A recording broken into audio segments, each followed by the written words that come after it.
Posate il piede sulla terra di Oristano e cominciate la danza lungo il territorio della provincia, al suono sibillino del maestrale.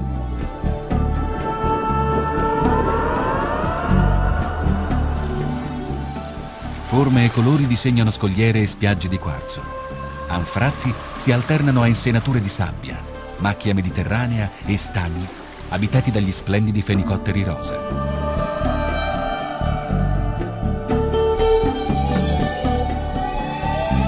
Paesaggi insoliti, piccoli centri abitati di un territorio dove tutto è storia, cultura, tradizione e colore, fanno della provincia di Oristano una bellezza naturale unica.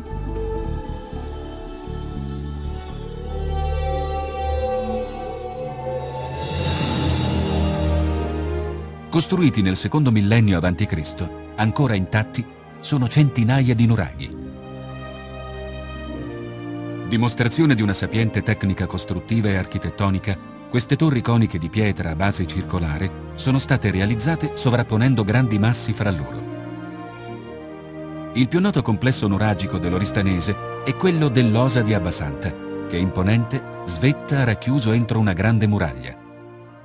Poco distante sorge l'area archeologica di Santa Cristina. L'edificio più importante e suggestivo di questo grande museo all'aperto è rappresentato dal Tempio a Pozzo, risalente al X secolo a.C. Affacciato sul grande lago Omodeo, a 1 chilometro da Sedilo, sorge il santuario di San Costantino, che nel mese di luglio diventa scenario di una spettacolare corsa equestre. L'interpretazione popolare vuole che l'impresa rappresenti abilità e coraggio nel combattere per la difesa della croce, in memoria della vittoria di Costantino il Grande su Massenzo.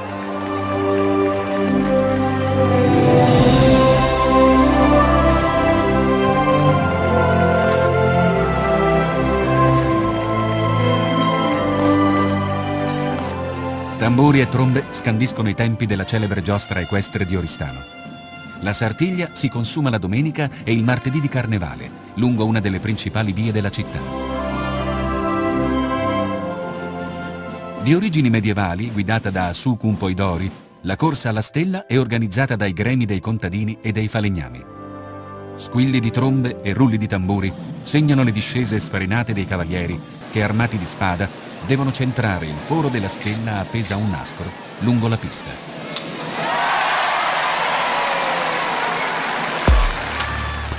Al termine della Sartiglia, fuori le vecchie mura della città, gli stessi cavalieri danno prova della loro abilità eseguendo spettacolari numeri in pariglia.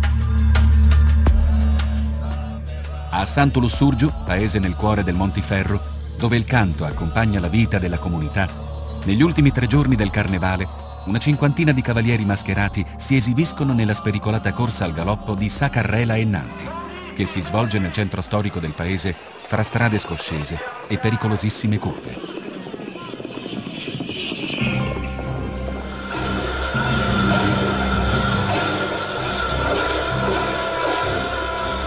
Saltellando e avanzando in gruppo al tintinnio cadenzato dei campanacci, con il volto annerito dal sughero bruciato, i mamuzzones di Samugheo simulano il combattimento delle capre in amore per simboleggiare prosperità e ricchezza, grazie alla pioggia che verrà.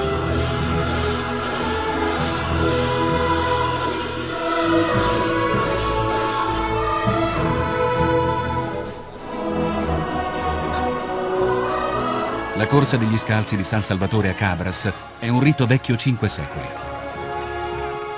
Con un saio bianco indosso, numerosissimi fedeli rievocano la tradizione secondo la quale un gruppo di persone portò in salvo la statua del santo, mentre i saraceni mettevano a fuoco e fiamme la penisola del Sinis.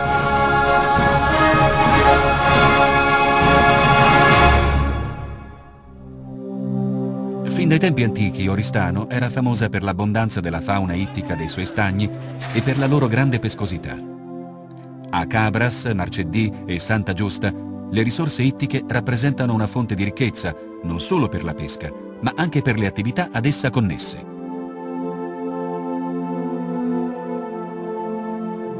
Anche se oggi è diffusa in tutta Italia, la bottarga è una specialità tipica nostrana. Si ottiene prelevando le uova di muggine, un pesce molto abbondante nelle acque del Golfo di Oristano e negli stagni. Le uova vengono poi salate, pressate fra due legni e, trascorsi alcuni giorni, lasciate essiccare in un luogo asciutto.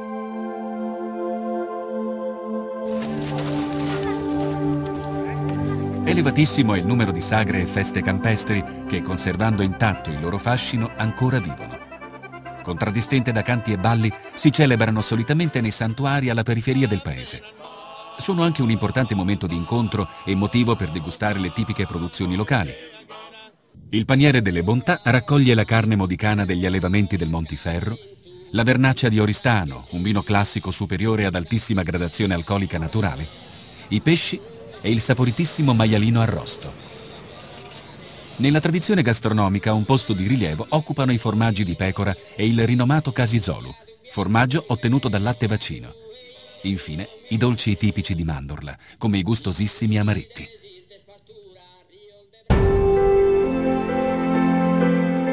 L'artigianato è uno dei settori trainanti dell'economia oristanese. Attività che affonda le sue radici nella tradizione millenaria, mutate solo alcune tecniche, ripropone oggi gli stessi motivi e caratteristiche di sempre. Le immagini che i manufatti rappresentano sono espressione di fantasie e leggende di simboli e di miti che attingono la loro forza espressiva in un mondo misterioso di felicità e solitudine. Un posto di rilievo occupa la ceramica. La bellezza delle terrecotte nasce dalla spontaneità e dall'attaccamento ai tradizionali modi della lavorazione che si sono tramandati da secoli i maestri figoli. La coloritura in verde o giallo è la caratteristica dominante.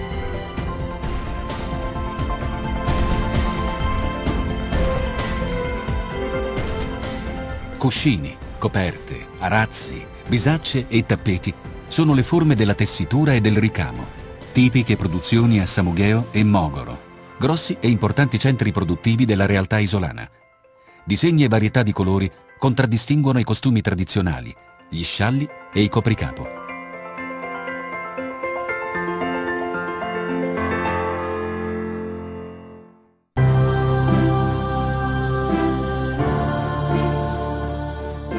Sono tante e affascinanti le attività sportive possibili da praticare in provincia.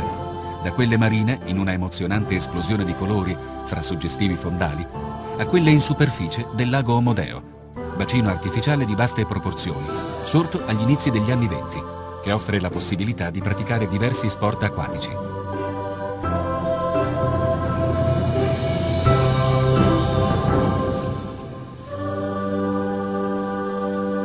Spiagge bellissime, dalla sabbia fine e bianca o a grani rosati, regalo del corallo e delle piccole conchiglie.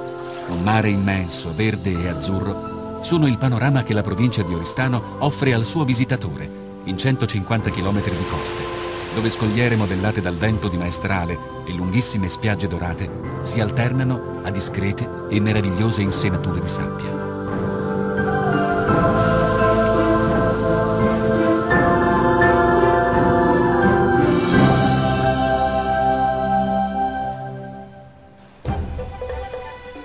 Nelle zone umide dell'Oristanese, nascosti in appositi punti di osservazione, è possibile praticare il birdwatching. Le specie acquatiche che popolano gli stagni sono tante: i fenicotteri rosa, gli aironi cenerini, le garzette, il falco pescatore e tanti altri ancora.